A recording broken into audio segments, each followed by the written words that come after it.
바울이 어떻게 하나님께 부름을 받았고 하나님 그 사도 바울을 통해서 우리가 깨달아야 될 것이 무엇인지를 하나하나 알아갈 수 있도록 도와주시옵소서. 예수님의 이름으로 간절히 기도하옵나이다. 아멘. 감사합니다. 네, 오늘 우리 성경 말씀 읽고 시작하도록 하겠습니다. 사도행전 9장 말씀입니다. 예, 사도행전 9장. 예, 우리 1절에서부터 9절까지 말씀, 지난 시간에도 우리가 한번 읽었지만은 9절까지 말씀만 읽도록 하겠습니다. 자, 같이 한 목소리를 읽도록 하겠습니다. 사울이 주의 제자들에 대하여 여전히 위협과 살기가 등등하여 대제사장에게 나가서 다메섹 여러 회당에 가져갈 공문을 청하니 이는 만일 그 도를 따르는 사람을 만나면 남녀를 막론하고 결박하여 예루살렘으로 잡아오려 함이라. 사울이 길을 가다가 다메섹에 가까이 이르렀더니 호련히 하늘로부터 빛이 그를 둘러 비치는지라. 땅에 엎드러져 들음에 소리가 있어 이르되 사울아 사울아 내가 어찌하여 나를 박해하느냐 하시거늘 대답하되 주여 누구시니이까. 이르시되 나는 내가 박해하는 예수라. 너는 일어나 시내로 들어가라. 네가 행할 것을 내게 이를 자가 있느니라 하시니 같이 가던 사람들은 소리만 듣고 아무도 보지 못하여 말을 못하고 서 있더라. 사울이 땅에서 일어나 눈은 떴으나 아무것도 보지 못하고 사람의 손에 끌려 다메섹으로 들어가서 사흘 동안 보지 못하고 먹지도 마시지도 아니하니라. 아멘. 예. 예, 우리가 오늘 사도 바울이 정말 유대교에 아주 열심을 다하고 그리고 어떻게 보면 교회와 예수 믿는 성도들을 핍박했던 바울인데, 근데 어떻게 그렇게 갑작스럽게 그가 개종하게 되고 그리고 그가 회개하고 이방인의 사도로 부름을 받게 되었는가라고 하는 것을 한번 생각해 보면서 그 속에서 우리가 좀 더 하나님의 뜻을 찾아보려고 그렇게 생각을 하고 있습니다. 우선 우리 밴드의 자료를 보시면은 그런 지도가 있었어요. 그죠? 예루살렘에서부터 출발해 가지고 그래서 사도 바울이 다메섹까지 이제 가는 그런 어떤 길이 쭉 이렇게 화살표로 표시가 되어져 있습니다. 화살표로 표시가 되어 있는데, 근데 보면은 요단강 오른쪽으로, 그죠? 동편으로 해서 그래가지고 쭉 사마리아 지역을 통과해 가지 않고 오히려 사마리아 지역을 돌아서 스키토폴리스라고 하는 곳, 그 다음에 갈릴리 호수 쪽을 밑으로 끼워서 다메섹으로 올라가는 그런 길로 되어 있어요. 이게 그 당시에 이제 일반적인 길이었어요. 그러니까 그 길로 쭉 올라가서 이제 다메섹까지 가게 됐다라고 하는 것을 우리가 생각하면 되겠습니다. 자, 여튼간에 오늘 성경 말씀 읽으면서 또 여러 가지 생각을 해보려고 합니다. 자, 그리고 그 그림에 보면 두 번째 그림은 뭐냐면은 동굴 속에 교회가 있는 거예요.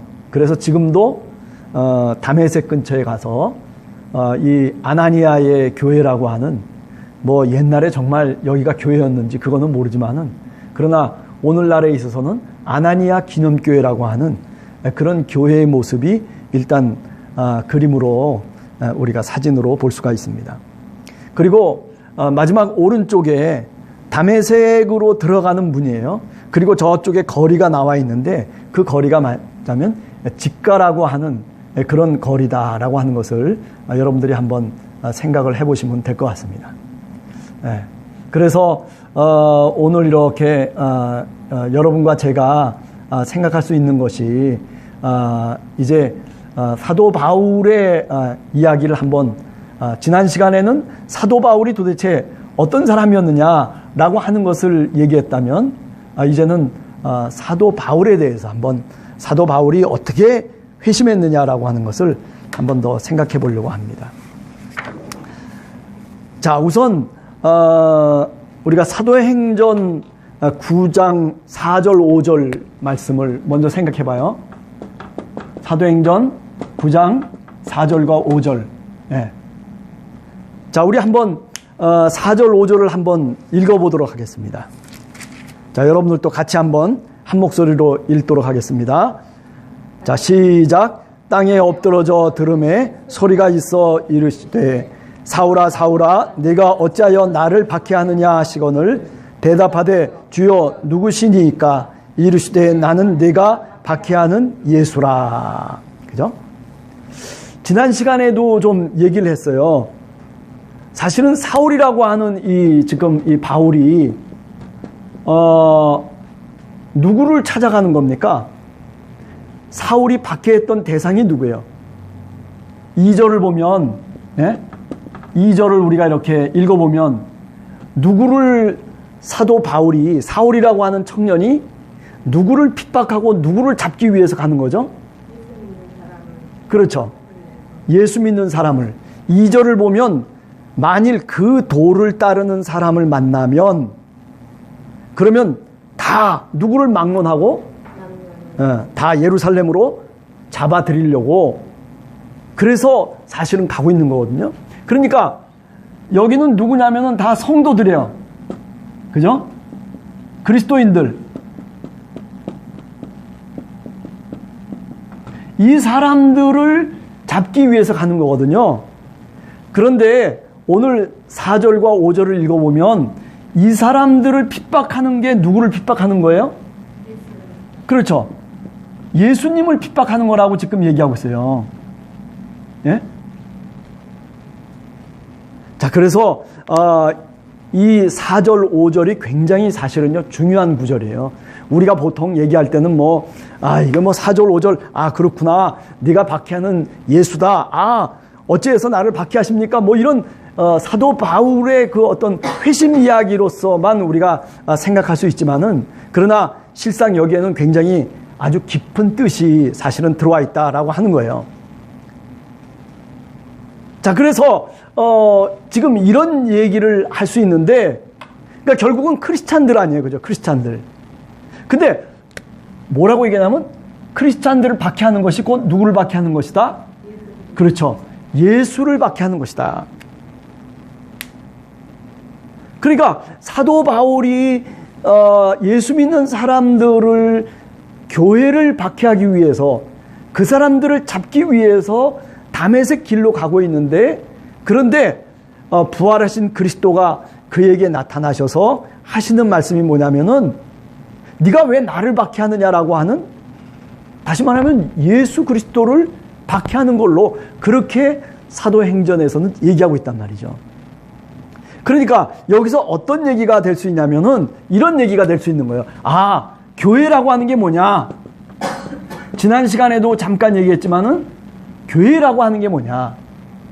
우리가 예수 그리스도를 믿는 사람들의 어떤 모임이다. 그렇게도 우리가 얘기할 수 있죠. 부르심을 받은 사람들, 하나님으로부터 예수 그리스도의 이름으로 부름을 받은 사람들의 모임이 교회다. 맞아요. 그죠? 그런데 오늘 여기서 보면 어떻게 얘기할 수 있냐면, 예수 그분을 박해하는 것이 곧 그리스도인을 박해하는 거고, 성도를 박해하는 거고, 이게 서로 한 몸을 이루고 있다는 거예요. 한 몸, 한 인격을 이루고 있다는 거예요. 그래서 여기서 뭐가 나오냐면, 교회라고 하는 게 뭐냐라고 얘기할 때, 교회는 그리스도의 몸이에요. 그리스도의 몸. 그리스도의 몸이에요. 그리고 우리들은 누구냐 하면, 우리들은 지체예요, 지체. 그죠? 지체들이 있어요. 이렇게.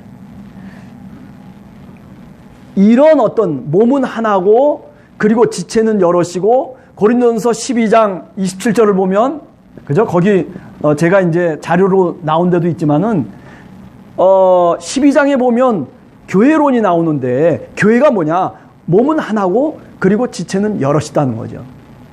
그리고 에베소서 같은 데 보면 에베소서 2장 21절에서 22절 같은 데 보면 뭐라고 얘기하고 있냐면은 바로 그리스도의 몸 그리고 교회라고 하는 것은 성령의 성전이다. 성전 개념이 나와요. 성전.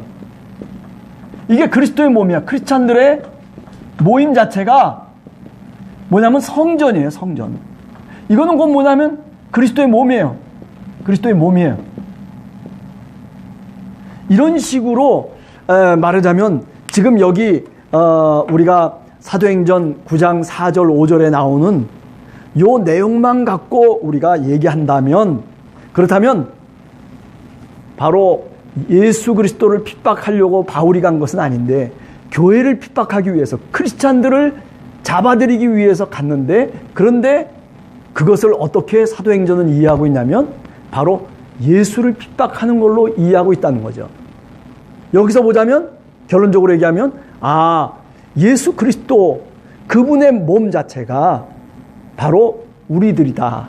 교회라고 하는 것이 그리스도의 몸이고, 그리고 교회를 이루고 있는 구성원들 모두가 다 바로 지체다. 그러면서 바로 이 그리스도의 몸 자체가 에베소서 2장에 가서 보면 그것이 바로 거룩한 성전을 이룬다라고 하는 성전 개념으로 다시 바꾸고 있다는 거죠. 손으로 지은 저 예루살렘 성전이 아니라 이제 예수 그리스도를 믿는 사람들은 또 다른 성전이 하나 있는데 그게 뭐냐면 교회라고 하는 것이에요.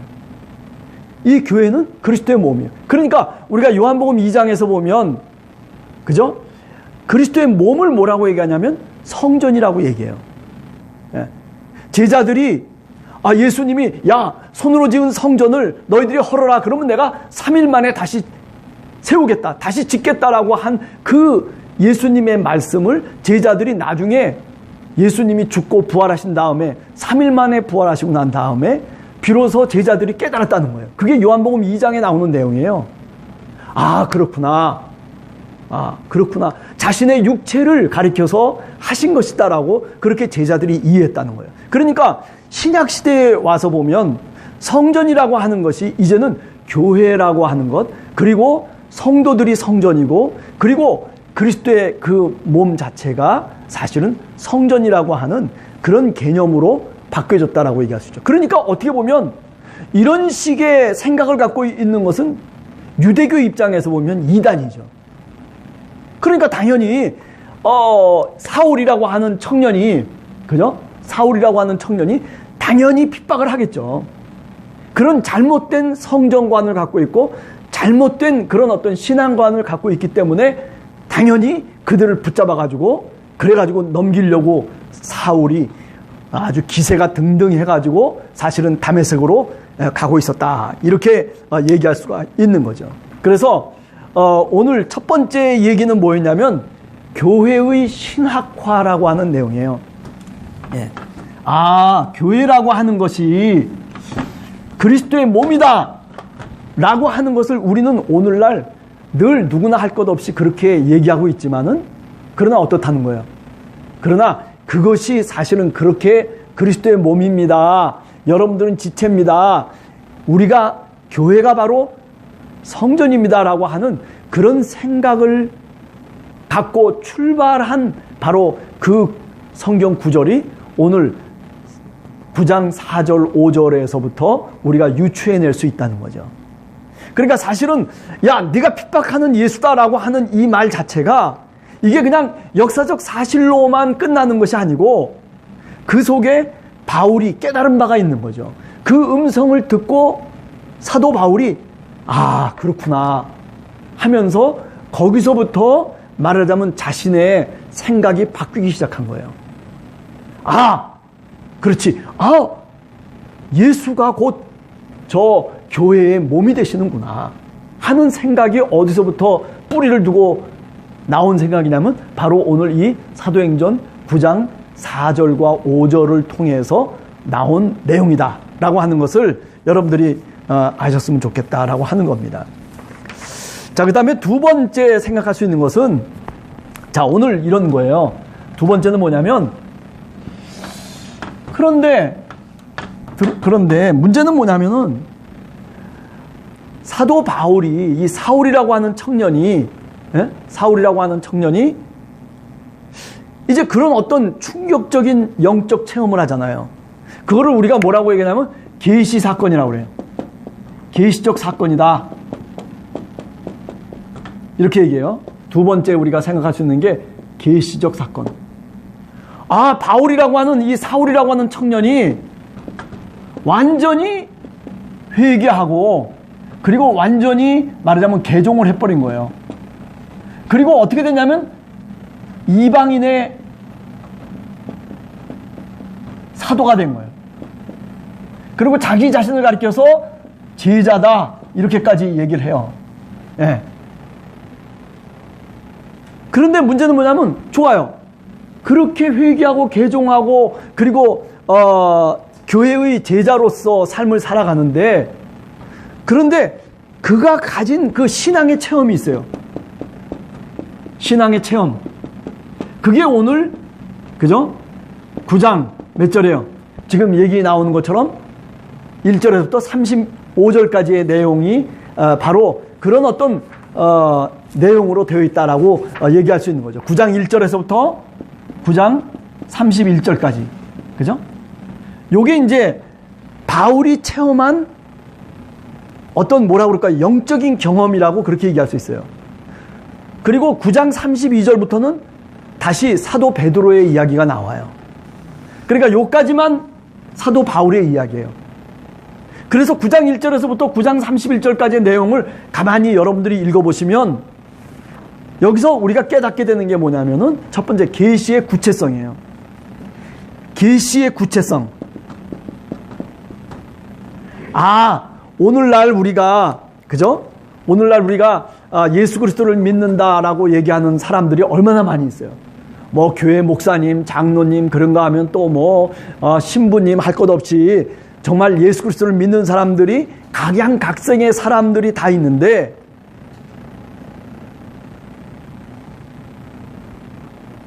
네, 각양각색의 사람들이 다 있다고요. 그런데 다들 계시를 받았다라고 하는 사람들이 종종 생겨나요. 그죠? 뭐 이만희는 이만희대로 무슨 뭐 그다음에 뭐 정광훈이는 정광훈이대로 무슨 뭐 누구는 누구대로 뭐 내가 하나님의 계시를 받았다는 거예요. 그런데 오늘 성경 말씀을 가만히 읽어보면요, 이 계시라고 하는 게 도대체 어떤 성격을 갖고 있느냐라고 하는 게 분명하게 드러나요. 네. 자, 첫 번째 다메섹 지도자 아나니아에게 또 그리고 사울에게 임한 계시의 성격이 도대체 뭐냐? 그것을 제가 계시의 구체성이라고 얘기를 했어요. 자, 그래서 한번 오늘 따져보자는 겁니다. 계시의 구체성.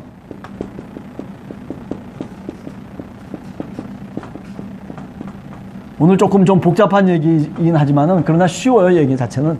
자, 우선 첫 번째는 뭐냐면은 제가 얘기할 수 있는 것은 뭐냐면, 자, 첫 번째 우리가 하나님으로부터 어떤 영적 경험이라고 하는 것 또는 어떤 계시적 사건을 우리가 접했을 때에 그것이 정말 하나님으로부터 주어지는 것이냐라고 하는 것을 우리가 판별할 수 있는 게 뭐냐면 구체성이에요. 근데 그 구체성이 뭐냐면 육하원칙이에요. 육하원칙. 그죠? 육하원칙이에요. 육하원칙이 뭐예요? 언제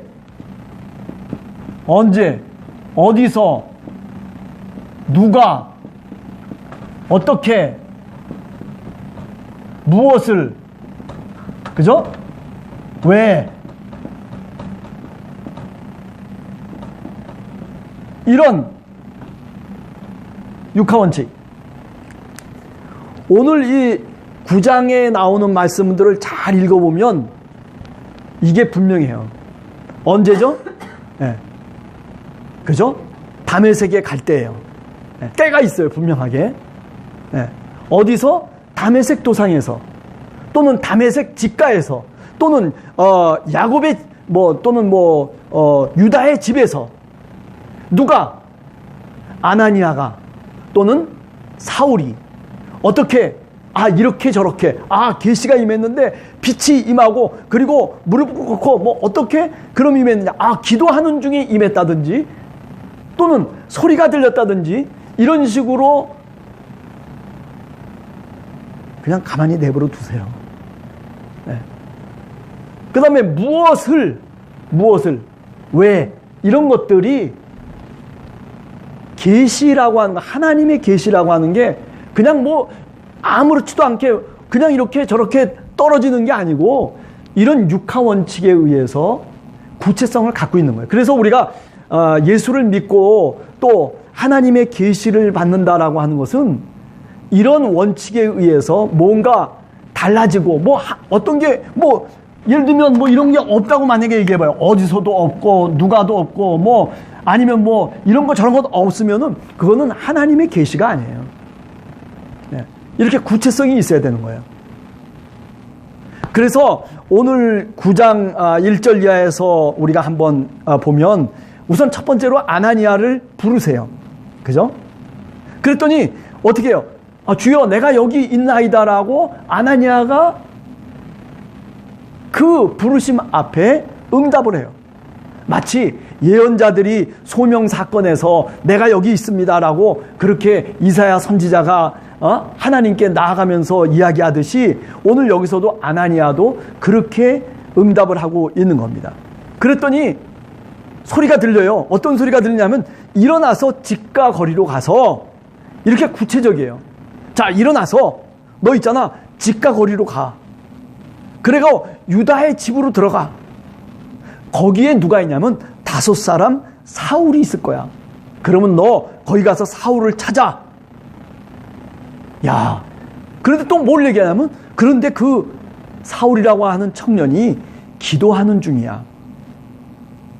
자, 이렇게 아나니아라고 하는 정말 경건한 다메섹 교회의 지도자한테 예수가, 그죠? 부활하신 그리스도가 그에게 직접적으로 말씀하고 있는 거예요.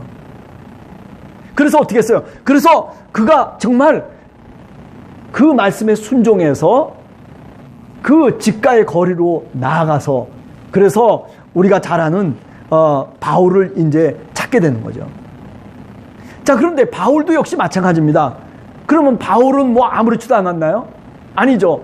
바울도 역시 뭐라고 얘기하고 있냐면 아나니아가 와서 그래서 너에게 안수를 해서 다시 보게 될 것이다 라고 그렇게 바울에게도 예수님이 말씀하고 있는 거예요. 그러니까 이렇게 아나니아나 또는 사울 청년이나 할 것 없이 이렇게 그 계시라고 하는 것이 구체성을 갖고 있어야 된단 말이에요. 그러니까 우리가 예를 들어서 꿈 속에서 뭐 꿈을 봤는데 그래서 하나님이 나한테 이런 어떤 영적 음성을 들려주신 것 같아. 그런데 뭐 왜 꿈을 꿨는지 왜 그런 얘기를 했는지 모르겠어. I don't know. 이렇게 얘기하면 그거는 하나님이 주신 꿈이 아니라니까요. 하나님이 주시는 것은 이렇게 구체성을 갖고 있어야 되는 거예요. 네.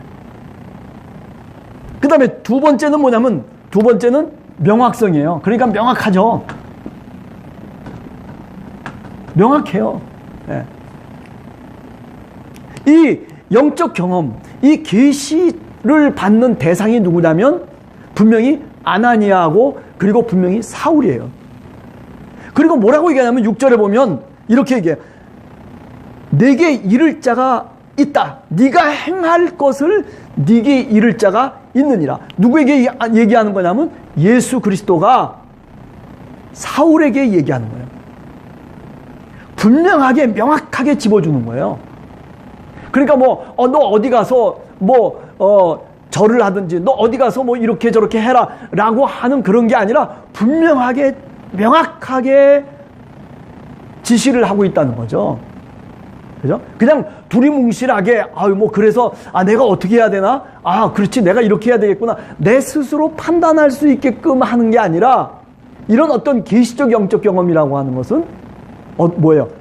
내 스스로 할 수 있게 하는 것이 아니라 바로 직접적으로 명확하게 나에게 이야기한다는 거죠. 그래서 그 다음에가 뭐냐면 명확성 다음에가 뭐냐면 직접성이에요. 직접성. 예. 이거는 뭐냐면 예수님이 분명히 얘기하는 거예요. 내 꿈에 뭐 나타났는데, 이게 아니라 분명히 예수님이 말씀하시는 거예요. 예? 분명히 천사가 말하는 거예요. 분명하게 그 말하고 그리고 그렇게 전달하는 그 주체가 분명한 거예요. 내가 꿈속에서 뭐 좀 긴가민가한데 이런 게 아니고 아주 분명한 거예요. 예. 그래서 예수님이 사울에게 분명하게 말하고 그리고 예수님이 분명히 아나니아에게 말씀하시고 그리고 그 예수님을 통해서 사울과 아나니아가 직접적인 관계를 맺게 돼요.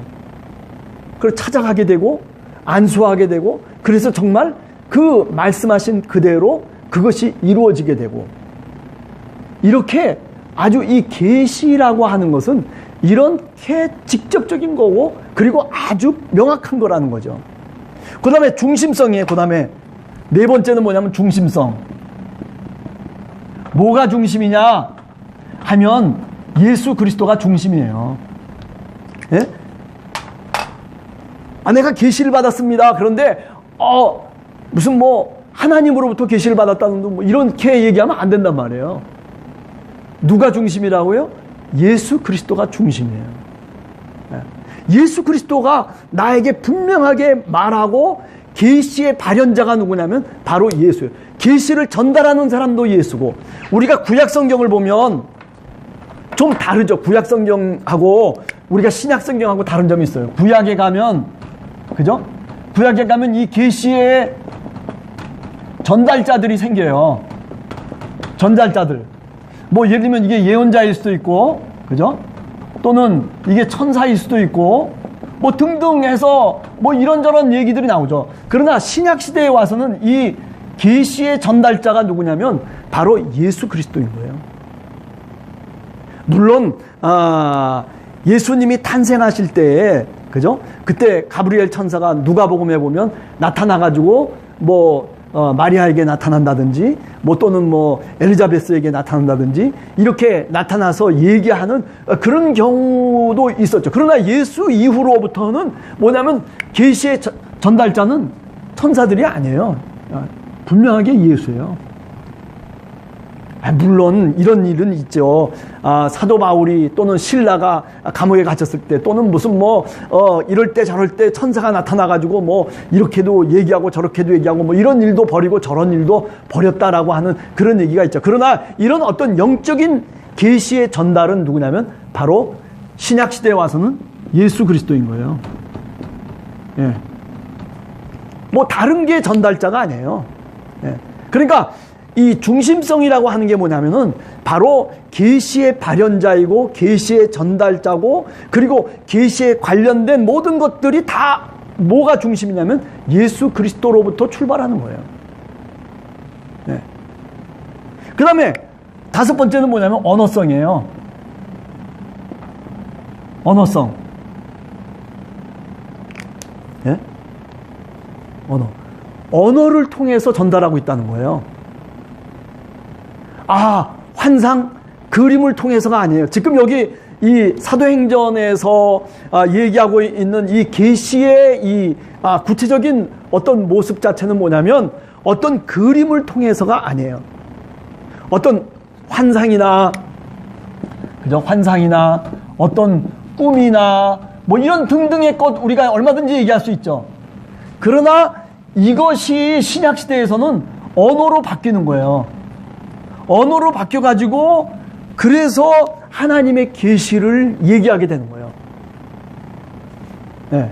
그러니까 예를 들어서 사도행전에서 우리가 잘 알듯이 사도행전에서 성령이 처음 임하셨을 때 오순절 날 그때도 뭐예요?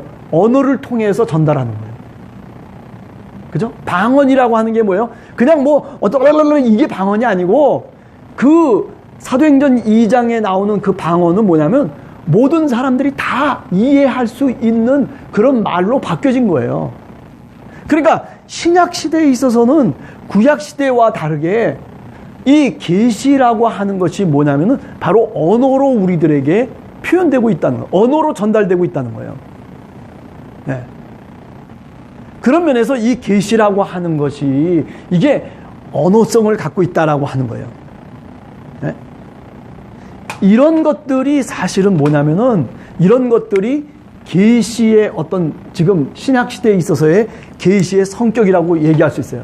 그러니까 물론 구약 시대에서도 뭐 계시라고 하는 것이 분명히 있었지만은 영적인 경험들이 분명히 있잖아요. 그죠? 우리가 잘 알듯이 출애굽기 3장에 보면은 모세가 호렙산에서 그죠? 시내산에서 하나님을 만날 때에도 뭐 이런저런 어떤 영적인 그런 어떤 사건이 있잖아요. 그러나 지금 여기 사도행전에 나오는 이 계시라고 하는 것은 그 시대와 달리 지금은 보다 더 구체성을 갖고 그리고 명확하고 그리고 직접적이고 그리고 예수가 중심이고 그리고 말을 통해서, 물론 말을 통해서라고 하는 것이 모세의 경우도 마찬가지였겠죠. 그러나 모세의 경우에는 어땠어요? 하나님의 계시성이라고 하는 게 말로만 전달되는 것이 아니라 어떻게 했어요?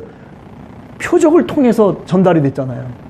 그죠? 뭐 지팡이를 던져가지고 뱀이 돼버린다든지 아니면 무슨 뭐 물이 피로 바뀌어버린다든지 이런 어떤 것을 통해서 하나님의 계시성을 나타냈다라고 얘기한다면 지금 이 신약시대에서는 그게 아니고 그런 것이 아니고 언어를 통해서 전달되어진다는 거예요.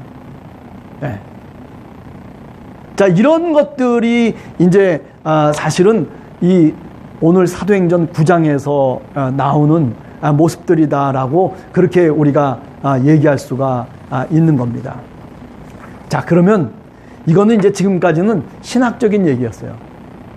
그러면 이제 이 다메섹 사건의 의의를 한번 우리가 보도록 하겠어요. 이제는 좀 신앙적인 얘기를 하게 돼요. 자, 어려운 얘기가 사실은 아니에요, 이게. 신앙적인 얘기를 우리가 먼저 해보면 9장 15절에서부터 16절을 한번 우리가 읽어보도록 하겠습니다. 자, 9장 15절에서부터 16절을 한번 읽어봅시다. 시작. 주께서 이르시되 가라. 이 사람은 내 이름을 이방인과 임금들과 이스라엘 자손들에게 전하기 위하여 택한 나의 그릇이라.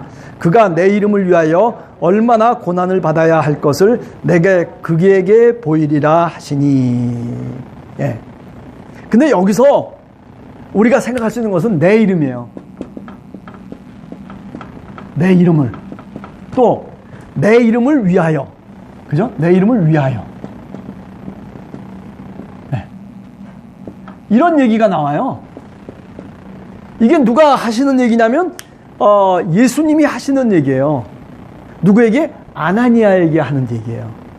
아나니아가 저 사울이라고 하는 사람 나는 그 사람이 이런 사람인 줄 내가 알고 있는데요. 그런데 그때 얘기를 합니다. 이 사람이, 이 사울이라고 하는 이 사람이 내 이름을 위해서. 내 이름이 누구예요? 바로 예수 그리스도죠. 그죠? 예수 그리스도를 위하여. 그러니까 이름이라고 하는 게 이렇게 중요해졌어요, 이제. 예수는 그리스도십니다 라고 하는 그런 고백이 중요한 게 아니고, 자, 우리가 이제 처음 단계가 뭐냐면, 신앙의 처음 단계는 뭐냐면, 예수는 그리스도입니다. 이런 고백 단계예요. 그죠? 고백 단계예요. 또 예수는 누구냐면 하나님의 아들이십니다. 사도행전 9장 20절을 보면 예수는 하나님의 아들입니다. 이게 다 고백이죠, 고백. 그죠? 다 고백이에요. 하나님의 아들입니다. 그리스도입니다. 다. 자, 오늘 성경 말씀을 보면 9장 20절에 보면, 사도행전 9장 20절에 보면 한번 읽어봅시다. 시작. 즉시로 각 회당에서 예수가 하나님의 아들이심을 전파하니. 그러니까 이 사울이라고 하는 청년이 이제 눈이 떠지고 그리고 이제 개종을 하고 그리고 난 다음에 곧바로 어떤 일을 했냐면 회당에 들어가서 예수가 바로 하나님의 아들이다라고 하는 것을 전파하기 시작했어요. 그 다음에 9장 22절 보세요. 9장 22절을 보면 다시 읽어봅시다. 시작. 사울은 힘을 더 얻어 예수를 그리스도라 증언하며 다메섹에 사는 유대인들을 당혹하게 하니라. 그 다음에 또 뭐예요? 예수를 누구라고 해요? 그리스도라고. 그러니까 사도 바울이 이제 회심하고 난 다음에 유대교에서부터 벗어나면서 곧바로 그 사도 바울이 했던 내용이 뭐냐면 신앙의 어떤 그 모습이 뭐냐면 예수는 그리스도라고 전파하기 시작했다는 거예요. 예수는 하나님의 아들이라고 전파하기 시작했다는 거예요. 자, 이 두 가지가 어때요? 두 가지가 다 뭐예요? 자, 두 가지를 하나로 묶어버리면 어떻게 돼? 예수는 그리스도시요 살아계신 하나님의 아들이십니다. 그죠? 주는 그리스도시요 살아계신 하나님의 아들이십니다가 어디서 나오는 거죠? 마태복음. 그죠? 베드로의 고백 아니에요. 베드로의 고백. 마태복음 16장 16절. 그죠? 예.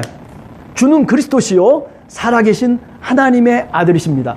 자, 이거는 또 어디서 나오는 거냐면 이거는 마가복음 1장 1절에 나오는 내용이에요. 마가복음 1장 1절을 한번 읽어봅시다. 마가복음 1장 1절을 찾아보면 뭐라고 얘기할 수 있어요? 자, 한번 우리가 마가복음 1장 1절을 한번 읽어보도록 하겠습니다. 마가복음 1장 1절 시작. 하나님의 아들 예수 그리스도의 복음의 시작이라. 이게 뭐 마가복음에서는 뭐라고 얘기하냐면 예수는 그리스도시요 하나님의 아들입니다라고 하는 게 뭐의 시작이라고요? 복음의 시작이라는 거예요.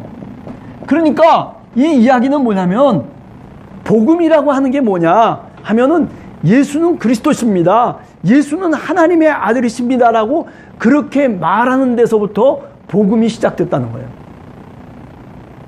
그러니까 마가복음의 이해를 통해서 우리가 생각을 해보면 복음이 도대체 뭐냐라고 얘기한다면 바로 예수 그 자신이 복음인 거예요.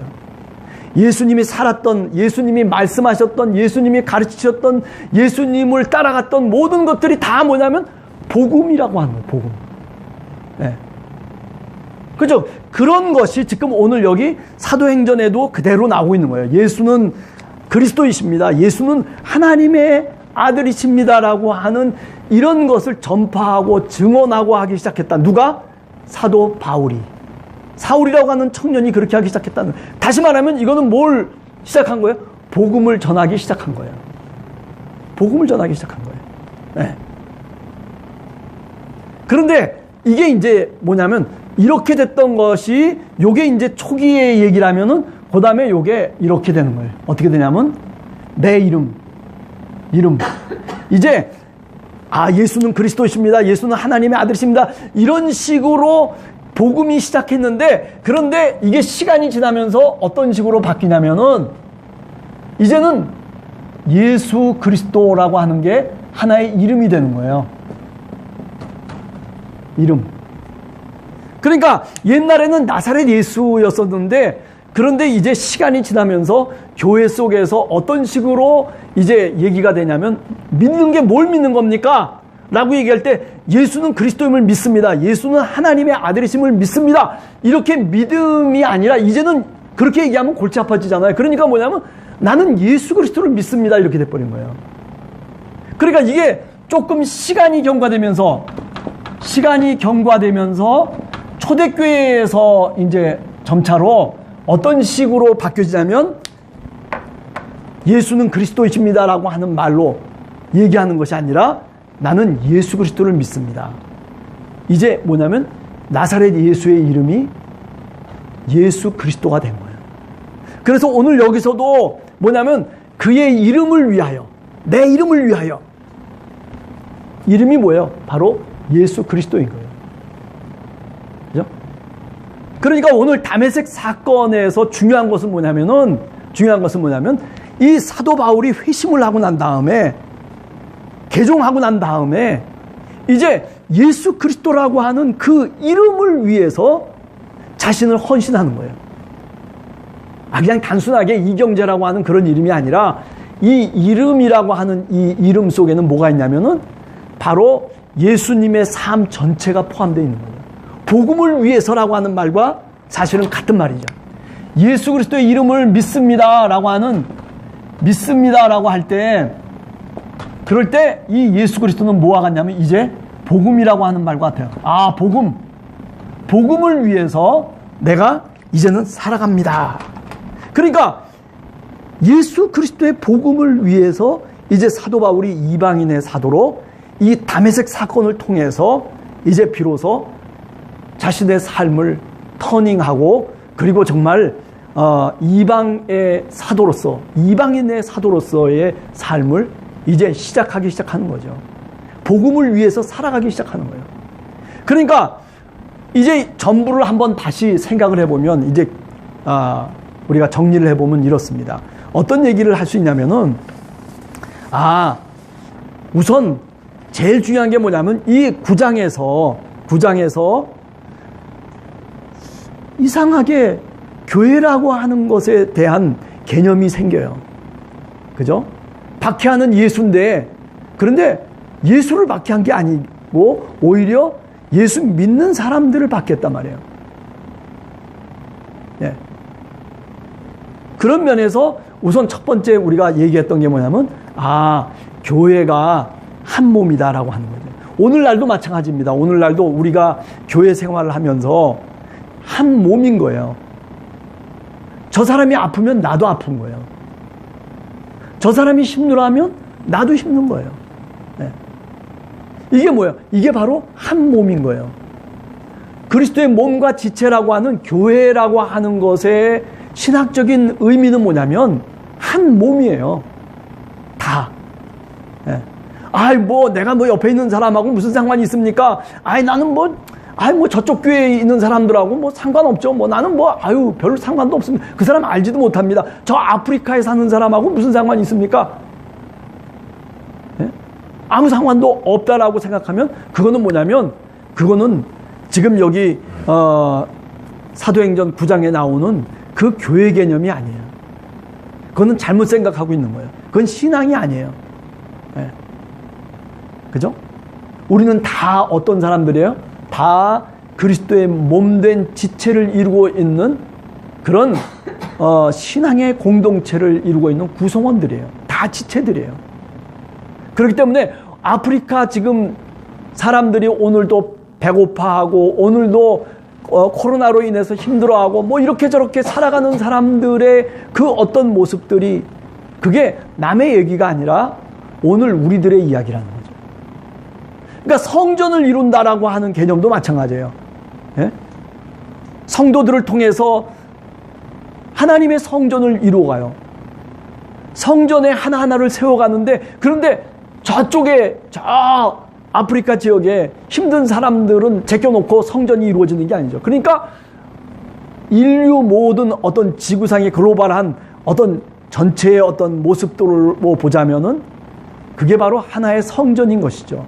그런데 어느 쪽이 지금 문제가 있으면은 그렇잖아요. 그게 바로 우리들의 문제가 돼야 된다는 거죠. 좁게 얘기하면 오늘 우리 가정도 마찬가지고 우리 교회도 교회라고 하는 개념이 뭐냐 하는 것을 우리가 알아야 되겠다라고 하는 거예요. 그 다음에 또 한 가지 우리가 오늘 했던 거는 뭐냐면 계시라고 하는 게, 신앙의 경험이라고 하는 게 어때야 되느냐 하는 거죠. 그것은 뭐라고 얘기했죠? 우선 첫 번째로 구체성을 갖고 있어야 된다 하는 것을 얘기했어요. 하나님이 나에게 뭐라고 지금 오늘 말씀하셨어요? 그런데 그게 구체성이 없다면 그것은 하나님이 주신 계시가 아니에요. 그냥 나 혼자서 내가 얘기하고 내가 스스로 생각해내는 거지, 사도행전에서 얘기하듯이 이렇게 구체적으로 육하 원칙에 의해서 딱 부러지게 딱 얘기할 수 있는 것이, 그게 바로 하나님의 계시성의 특징이에요. 근데 오늘 우리들이 살아가는 이 교회의 어떤 환경이라고 하는 것이 이 계시라고 하는 것을 굉장히 쉽게 생각하죠. 나 하나님의 기름 부으심을 받아가지고 그 사람이 어땠다는 둥 저땠다는 둥. 그런데 신학적으로 따지면은 굉장히 복잡한 거예요.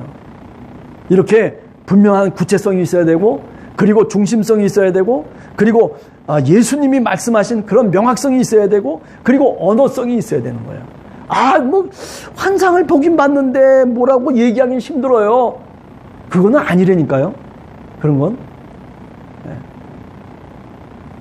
자, 그 다음에 마지막으로 오늘 우리가 얘기한 것 중에 하나가 뭐냐면, 다메섹 사건의 의의가 뭐냐면 바로 이런 의의를 갖고 있다는 거죠. 이제 우리는 예수 그리스도의 이름으로, 또는 예수 그리스도의 이름을 위해서 오늘도 우리가 살아갑니다 라고 하는 그런 고백을 할 수 있어요. 근데 그 예수 그리스도의 이름을 위해서라고 하는 말은 복음을 위해서라고 하는 말과 사실은 같다라고 하는 거죠. 하나님 나라를 위해서라고 하는 말과 사실은 같다. 의미죠. 그러니까 다메섹 사건에서 사도 바울이 부활하신 그리스도를 만나가지고 그가 회심을 하고, 그리고 새로운 사람이 되고 이방인의 사도로 부름을 받아서, 그래서 이방 선교를 위해서 헌신을 했다. 맞아요. 그렇게 헌신했어요. 그럼에도 불구하고 그 오늘 9장의 내용을 이렇게 우리가 읽어보면 이런 많은 내용들이 사실은 그 9장의 그 이야기 속에 들어가 있는 내용들이라고 하는 것을 우리가 한 번 더 생각하면서, 중요한 것은 뭐냐면 우리들도 정말 이런 사도 바울처럼 정말 우리 자신이 이런 신앙적 경험을 통해서 구체성을 갖고 우리가 신앙의 사람으로 살아가야 되겠다라고 하는 거죠. 그냥 단순하게 그냥 어영부영 살아가는 것이 아니고, 어영부영 우리가 신앙생활하는 것이 아니라 보다 구체적이고 직접적인 어떤 그런 신앙의 경험들을 우리 마음속에 되새기면서, 그러면서 한 주간도 우리가 열심히 크리스찬으로서 살아갈 때에, 그때 정말 우리가 크리스찬이 되는 것이고 우리가 정말 믿음의 사람으로 살아가는 것이다 라고 하는 것을 우리가 다시 한번 생각하면서, 이제 한 주간도 우리가 코로나 이 기간 동안에 참 많은 사람들이 만나기도 힘들고 이야기하기도 힘든 그런 상황 속에 있지만은, 그러나 요것이 끝나고 나면 아마 더 힘있게 준비된 사람들은 더 활기차게 나아갈 수 있지만은, 그러나 그렇지 못한 사람들은 신앙적으로도 그냥 주저앉아 버릴 수밖에 없는 그런 환경이 될 수도 있다고요. 그러니까 우리가 요 기간 동안 열심히 성경 말씀도 읽고 깨닫기도 하고 또 생각도 하고, 그러면서 좀 더 우리 신앙이 구체성을 띤 신앙으로 우리가 훈련되어지는 여러분과 우리 함께하는 교회가 되기를 간절히 원합니다. 같이 기도하겠습니다. 하나님 아버지, 감사합니다. 오늘 또 저희들이 사도행전 9장의 말씀을 갖고 생각해 봤습니다. 하나님, 그저 사도 바울이 다메섹에서 부활하신 그리스도를 만나서 그가 정말 회심하고, 그리고 새로운 사명을 받고 부르심을 받고, 그래서 이방인의 사도로 살았다는 것 우리는 너무나 잘 알고 있습니다. 하나님, 우리들도 그런 마음의 다짐을 갖고 주님이 부르신 소명을 갖고 저희들이 살아가기를 원합니다. 그러나 그 소명이 그저 막연한 것이 아니라, 그 하나님이 우리를 부르신 것이, 그것이 그저 저 긴가민가한 그런 부르심이 아니라 보다 구체적이고 직접적이고, 그리고 보다 중심성이 있는 그런 어떤 분명한 모습으로, 분명한 신앙으로, 분명한 신앙인으로 살아갈 수 있는 저희들 모두가 될 수 있도록 하나님 도와주시옵소서. 한 주간을 살아갈 때에도 하나님, 저희들 신앙인으로서 하나님, 그저 믿지 않는 사람과 동일하게 그저 믿는 사람인지 아니면 믿지 않는 사람인지 그런 어떤 불분명한 것이 아니라 보다 명확한 신앙인으로서의 삶을 살아갈 수 있도록 하나님, 저희들을 성령 충만한 능력으로 함께 하여 주시옵소서. 감사드리오며 예수님의 이름으로 기도하옵나이다. 아멘. 지금은 우리 주 예수 그리스도의 은혜와 하나님 아버지의 크신 사랑과 성령의 교통하심이 이제 하나님의 계시와 그리고 소명으로 우리를 부르시고 우리에게 사명을 주신 그 예수 그리스도를 우리가 오늘 또 그 이름을 부르며 또 그 이름을 전파하며 살아가기를 간절히 소원하는 사랑하는 성도들 머리머리 위에 이제로부터 영원까지 함께 없으기를 간절히 축원하옵나이다. 아멘.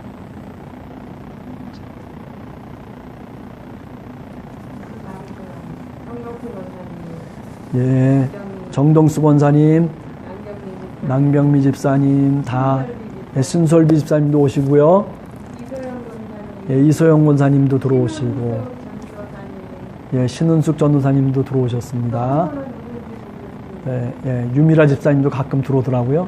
또 오늘 우리 같이 함께 우리 김정희 집사님, 김태욱 집사님 같이 함께 참석을 해서 예, 고맙습니다. 예, 다음 주일날 또 뵙도록 하겠습니다. 자, 수고하셨습니다.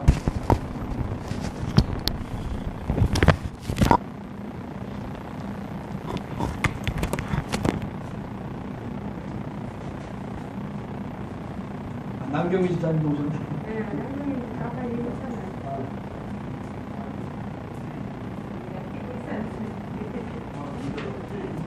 아, 키고 있었어요? 나는 심판이 안 보여가지고 키워가지고 갔어요.